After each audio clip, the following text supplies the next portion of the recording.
సంగతి నాకు వశిష్ఠుల వారికి మాత్రమే తెలుసు. నీకు నీ కుమారునికి ఎటువంటి అపాయము కానీ అపకారము కానీ జరగదు దశరథ. నీకు అన్ని విధాలా మంచి జరుగుతుంది. రామచంద్రుణ్ణి నా వెంట పంపించు. మన్నించండి మునీంద్ర. 16 ఏళ్ళైనా రాని నా పసిరామయ్య ఆ క్రూర రాక్షసులతో యుద్ధం చేయగలడా? సూర్యోదయం కాగానే వికసించే పద్మమ్మలే మేల్కొని సూర్యాస్తమయం కాగానే నిద్రపోతాడు నా చిన్ని రామయ్య. దుర్మార్గులైన ఆ రాక్షసులకు రాత్రి వేళలో బలము ఎక్కువగా ఉంటుంది. అటువంటి క్రూర రాక్షసులతో పోరాడుటకు నా చిన్ని రామయ్యను ఎలా పంపగలను స్వామి? మన్నించండి మునీంద్ర. నేను కొంత సైన్యముతో మీ వెంట వచ్చి మీ యజ్ఞాన్ని నేను రక్షిస్తాను స్వామి అంటున్నా. దశరథుని మాటలు విన్నటువంటి విశ్వామిత్రుడు అగ్ని మీద పడ్డ గుగ్గిలం వలె భక్కున మండిపడుతూ, ఓయ్ దశరథ, ఎర్రయోత నక్క వినయ ఎర్రయోత నక్క వినయ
దశరథ, ఎంత నక్కమనియాలో నటిస్తున్నావయ్యా? ఏది కోరినా ఇస్తాను, చివరికి నా ప్రాణాలైనా సరే నీకు అర్పిస్తానని ఇప్పుడే కదా అన్నావు. అబద్ధాలాడేవాడు కూడా ఒక మగవాడేనటయ్యా దశరథ. ఇక్ష్వాకు వంశంలో ఇటువంటి వాడు ఇంతవరకు మచ్చుకైనా పుట్టలేదు. కులగౌరవాన్ని కోకట వేళ్లతో సహా తుంచి వేసి అంతట వాడవైనావా? అవునులే. యాచకుడు అడిగిన మాటలు వినబడగానే చెవులకు చెవిటితనం, నోటికి మోగతనం, కళ్ళకు గుడ్డితనం, శరీరానికి వికారపు వణుకు, ఈ దుర్లక్షణాలన్నీ కూడా దుర్మార్గులకు సహజ స్వభావాలు. కలలాడుతూ ఇలాగే కలకాలము బ్రతుకుతూ ఉండు అంటూ మండిపడుతున్న ఆ విశ్వామిత్రుని పలుకులు విన్నా దశరథుడు కులగురువైన వశిష్ఠునితో, గురుదేవా, ఈ విశ్వామిత్రుని పలుకులు విన్నారా గురుదేవా? ఆయన మాటలు విన్నది మొదలు నా గుండె వేయి బ్రతకలుగుతున్నది గురుదేవా. తన యజ్ఞ రక్షణకై తన వెంట రామచంద్రుని పంపమని పట్టుబట్టాడే గాధేయుడు. 16 ఏళ్ళైనా రాని నా పశురామయ్య ఆ క్రూర రాక్షసులతో యుద్ధం చేయగలడా గురుదేవా? మీరైనా ఈ విశ్వామిత్రునికి కాస్త చెప్పండి గురుదేవా అంటూ ప్రతిమారుతున్న దశరథునితో వశిష్ఠుల వారంటున్నారు, దశరథ, ఈ విశ్వామిత్రుని సామాన్యునిగా భావింపకయ్యా. ఈ రాజర్షి రాజ్యమేలేటువంటి సమయంలో శివదేవుడు అఖిలాస్త్ర శస్త్రాలు ప్రసాదించాడు విశ్వామిత్రునకు. ఇప్పుడు తన యజ్ఞ రక్షణ అనేటువంటి నెపంతో నీకు నీ కుమారునికి కూడా ఏదో గొప్ప మేలు చేయదలచే వచ్చాడు. అటువంటి విశ్వామిత్రుని వెంట రామచంద్రుణ్ణి ఒక్కనే కాదు సుమా, రామ లక్ష్మణులను ఇరువురిని కూడా పంపించి సకల శుభాలు పొందునైనా అని చెప్పిన కులగురువు ఆజ్ఞను శిరసావహించిన దశరథుడు వెంటనే రామలక్ష్మణులను ఇరువురిని పిలిచి, నాయనలారా, మీరు విడదీయరాని జంటగా ఈ ముని వెంట వెళ్ళి లోకకంఠకులైనటువంటి ఆ రక్కసులను మొట్టుబెట్టి ఆయన యజ్ఞాన్ని రక్షించి విజయలక్ష్మితో తిరిగి వచ్చి నా కళ్ళకు ఆనందాన్ని కలిగించండి నాయన అంటూ ఆశీర్వదించి విశ్వామిత్రునికి అప్పగించాడు.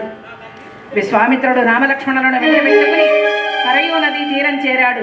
అక్కడ వ్రతస్థానులై వచ్చినటువంటి రామలక్ష్మణులకు ఆకలి దప్పుల బాధ కానీ, అలసట కానీ, ఏమరపాటుగా ఉన్న వేళలో రాక్షసుల వల్ల బాధ కానీ లేకుండా ఉండడానికి బల, అతి బల అనే 2 దివ్య మంత్రాలను ఉపదేశించాడు. ఆ మంత్రముల ప్రభావం చేత రామలక్ష్మణులు ఇరువురు కూడా సర్వశక్తివంతులైనారు. ఇక ఆ రాత్రి ముని ఏర్పాటు చేసిన గర్భశయ్యపై శయనించారు బిడ్డలిద్దరు కూడా.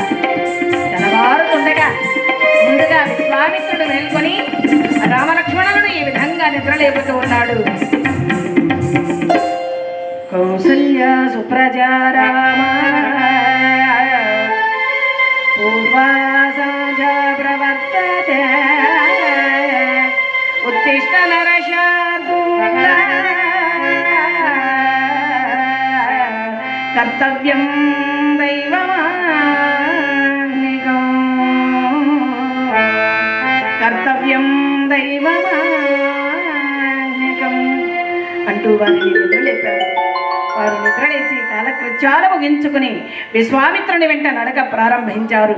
అలా వారు కాలినడకన పల్లెలు, పట్టణంబులు, నదులు, నదంబులు, వనంబులు దాటుకుంటూ ఒక భయంకరమైనటువంటి అరణ్యంలో ప్రవేశించారు.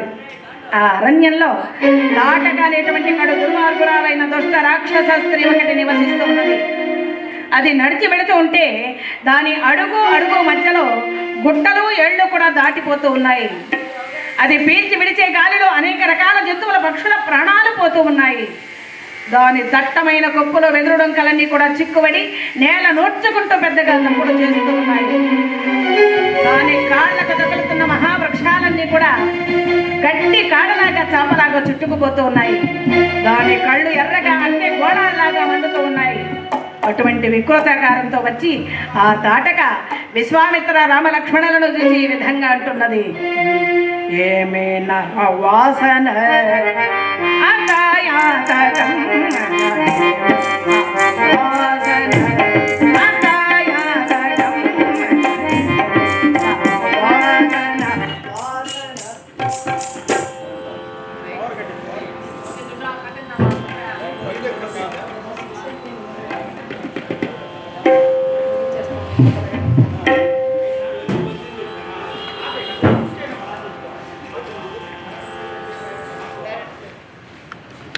వాసన ఈ నరులను వరుగులుగా తయారు చేసుకుని కళ్ళు తాగేటప్పుడు నంచుకుంటూ ఉంటే ఎంత బాగుంటుందో కదా.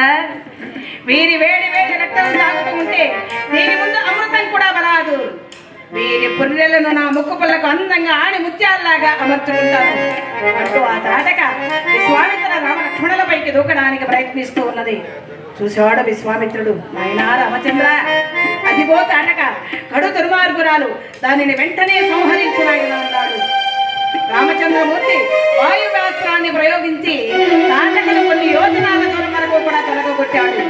అయితే మాయాయుధ నైపుణ్యం కలిగిన ఆ తాటక అనేక రీతులుగా మాయాజాలం ప్రదర్శించుకుంటూ వస్తూ ఉన్నది. చూశాడు విశ్వామిత్రుడు, రామచంద్ర, మొట్టమొదటే స్త్రీని చంపడమా అని అనుమానిస్తున్నావేమో. వద్దు నాయన, పూర్వము ఇలాగే మంధర అనేటువంటి స్త్రీ తన దుష్ట స్వభావంతో దేవతలనందరినీ కూడా పీడిస్తూ ఉంటే దేవేంద్రుడు తన వజ్రాయుధంతో ఆమెను సంహరించి దేవలోకాన్ని కాపాడాడు. ఈ తాటక సామాన్యురాలు కాదయ్యా, మలద, కరుష దేశాలను మహారణ్యాలుగా మార్చిన కడు దుర్మార్గురాలు. అటువంటి తాటకను సంహరించి భూభార హరణకు నాంది పలుకునైనా అనగానే రామచంద్రమూర్తి ఒక దివ్య శరాన్ని సంధించి తాటక వక్షస్థలం పైన నాటనేయగా ఆహాకారాలతో ఎలా కూలిపోయింది తాటక. జై శ్రీమద్రమారమణ గోవింద. తాటక సంహారంతో భూభార హరణకు నాంది పలికాడు రామచంద్రమూర్తి. ఇక వారు విశ్వామిత్రుడు మహదానంద భరితుడయ్యాడు. అక్కడ నుండి బయలుదేరి తపస్సిద్ధి కర్మకు సిద్ధాశ్రమానికి చేరుకున్నారు. ఆ ఆశ్రమాన్ని చూపెడుతూ విశ్వామిత్రుడు అంటున్నాడు, నాయనా రామచంద్ర, ఇదేనయ్యా మన ఆశ్రమము. ఇక్కడ వామనమూర్తి తపస్సు చేసిన కారణం చేత దీనిని వామనాశ్రమం అని, ఇక్కడ చేసిన తపస్సు సిద్ధిస్తుంది కాబట్టి దీనిని సిద్ధాశ్రమం అని కూడా అంటారయ్యా. ఇదిగో ఈ ప్రదేశంలో కూర్చొని నేను యాగం చేస్తుండగా దుర్మార్గులైన మారీచ సుబాహులు తన పరివారంతో వచ్చి కల్మష పదార్థాలు కుమ్మరిస్తూ హోమాగ్నులార్పుతూ యజ్ఞాన్ని ధ్వంసం చేస్తున్నారు. మీరు జాగరూకుల యజ్ఞాన్ని రక్షించండి, ఇక నేను యాగాన్ని ప్రారంభిస్తానంటూ విశ్వామిత్రుడు మహర్షులతో ఋత్విక్కులతో యాగాన్ని ప్రారంభించాడు. యాగము బ్రహ్మాండంగా జరిగిపోతూ ఉన్నది. రామలక్ష్మణుల ఇరువులు కూడా కడు జాగరూకుల యజ్ఞాన్ని రక్షిస్తూ ఉన్నారు. ఇలా ఉండగా ఒకనాడు మారీచ సుబాహులు తన పరివారంతో రానే వచ్చి అలా గగన మార్గంలో నిలబడి కల్మష పదార్థాలు కుమ్మరిస్తూ హోమాగ్నులు అర్పణానికి ప్రయత్నిస్తూ ఉన్నారు. చూసిన రామచంద్రమూర్తి వాయుశాస్త్రాన్ని ప్రయోగించి మారీచుని కొన్ని యోజనాల దూరంలో ఉండే సముద్రంలో పడేటట్టుగా కొట్టాడు. ఆగ్నేయాస్త్రముతో సుబాహుని వధించాడు. వారి అనుచరులైనటువంటి రక్కస మూకలను రామలక్ష్మణులు ఇరువురు కూడా అంతమొందించారు. యజ్ఞం నిర్విఘ్నంగా పరిసమాప్తి అయింది. ఆ ఘన కార్యానికి సంతోషించిన విశ్వామిత్రుడు రామలక్ష్మణులకు అనేకమైనటువంటి ఆశీర్వచనాలు అస్త్రశస్త్రాలు ప్రసాదించాడు. ఇక ఆ మునిలోకమంతా కూడా రామచంద్రమూర్తిని అనేక విధాలుగా కీర్తిస్తున్నారు.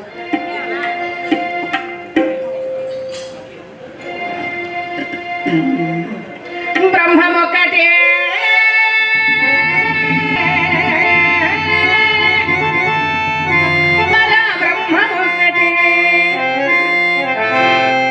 తందనానా హే తందనానా పురే తందనానా భడ తందనానా భడ బ్రహ్మమొక్కటే పర బ్రహ్మమొక్కటే పర బ్రహ్మమొక్కటే పర బ్రహ్మమొక్కటే తందనానా హే తందనానా పురే తందనానా భడ తందనానా భడ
Bye.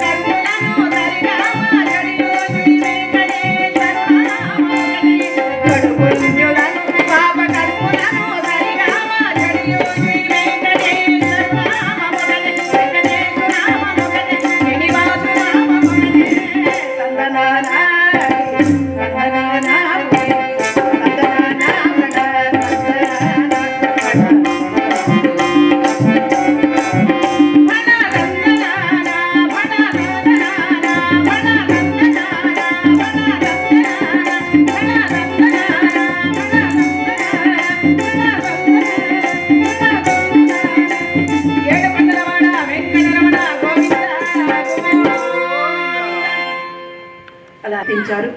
అటు తరువాత విశ్వామిత్రుడు రామలక్ష్మణులతో మునిగణంతో ఆశ్రమంలో హాయిగా ఆనందంగా కాలం గడుపుతూ ఉన్నాడు.